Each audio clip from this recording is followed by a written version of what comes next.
Hey everybody, Tony D and Little Joan here with a Screenwriter's Rant on the Eternals.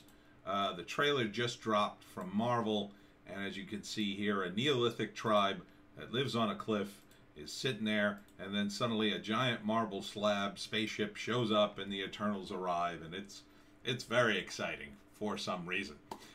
Let's talk about it. Smash like and subscribe. Thank you for smash liking and subscribing. Please check out my books, Wokistan, a novel, Hollywoke, another novel, their political satire, and of course the Pineys, comedy horror in South Jersey. If you'd like to support the channel, books 1 through 6. If you'd like to support the channel, consider buying a book, and we'll give Joan little treats. See, these aren't free. These aren't free. Here you go, Little Joan. Gotta keep Little Joan going. Anyhow, the Eternals. This is Phase 4 of Marvel, and look, let's just go through it. So you've got super powerful beings, godlike beings from, I guess, another universe or another part of the world, and they say they don't interfere. Well, here they are interfering with giving people water. I think they give them a knife and give them other things, and then they build a big city, and they worship them as gods, I guess. So I'm not exactly sure how they're not interfering with human beings. Sounds like they're doing a lot of interfering, if you ask me. But you know, there's not much in this trailer in the way of story. And then the only real dialogue we get is the characters are eating a humble meal somewhere. And one of the characters says, the redhead here, who's going to lead the Avengers now that Iron Man and Captain America are gone? Okay, whoa, stop. First off, you're talking about the Eternals. So these guys have lived for thousands of years, and they have powers and abilities. They've seen people come and go. They've never interfered, according to their own trailer. They've never interfered with humanity, but now they feel they need to. Why do they care about two randos? Two rando warriors. Yes, these guys saved the universe. Okay.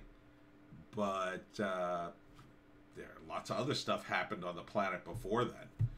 They might, if they've been watching the planet, might have heard of a little incident called World War II, or the Black Plague, or Genghis Khan, or any of the other things. You know, they had slavery all throughout history. You know, the Egyptians enslaved people and forced them to build the pyramids. You might think you would have done something about that, Eternals. People being enslaved and living horrible lives. Okay, not interfering with slavery. All right, I guess that's the kind of characters they are. But anyhow, so woke, so progressive. The thing is, they're godlike. Right? Captain America and Iron Man, they were one guy against various things, and they built themselves up, and they became heroes, and they sacrificed, and they did all these things. These guys aren't going to sacrifice anything. These guys aren't going to be in trouble. They live forever, and they've got mega superpowers. They're the rich kids. Essentially, of the Marvel Universe. And look, the comics were never popular. Yeah, I mean, when Iron Man, Captain America, and other characters like that were created, they were created in an atmosphere where Marvel and DC were doing these anthology comics, and certain characters would rise to the top. Other characters would fade away. Detective Comics, number 27 is the first appearance of Batman. There are 26 other issues full of other detectives you've probably never heard of.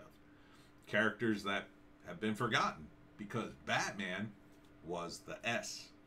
And everybody loved Batman. And the character took over the comic, and the rest is history. The Eternals weren't created like that. They were created later after the Marvel Universe was established, and they were sort of like icing on the cake to an already established universe that they had cobbled together from various characters and put them all in the same universe. It was a big deal when Iron Man met the Hulk and met Captain America for the first time back in the day, because they were ostensibly created kind of separately, and then sort of put together. And then the Avengers put them all together. And that was a big deal. And that was exciting because you had all these different talents sort of coming together, all these different ideas sort of coming together. They weren't designed to be together necessarily. These characters were designed further downstream once the universe was established. And yes, they had their run and then they went away. They didn't stay around because they couldn't match the popularity of a Spider-Man or the X-Men. They just weren't popular. And again, the X-Men is a perfect example too. That's an ensemble piece like this. Bunch of characters with superpowers. But the difference is the X-Men are hunted. The X-Men are always, on the defensive because everybody's after them. Oh, they're mutants. Get them. These guys are gods. They have a giant slab spaceship and they fly around the universe. Nobody can touch it. So how do you bring God, who's going to fight the gods? Well, you're going to need more powerful gods. I don't even remember who the villains are in the Eternals. I assume other gods, but it's been ages since I looked at those comics. And most of the time I saw the Eternals in comics, they were guest starring in the Fantastic Four or showing up somewhere. They were just side characters. And they were fine for what they were, but their own movie? No, I don't think that's going to work. I think you got a real problem there. And it already sounds incredibly preachy. And this line, like, well, who's going to lead the Avengers and Captain America and Iron Man are gone. Well, first off, you're acknowledging the good movies that we like are done. Like, oh, you don't need those. And then one of the other characters says, well, I could lead them. And they all laugh.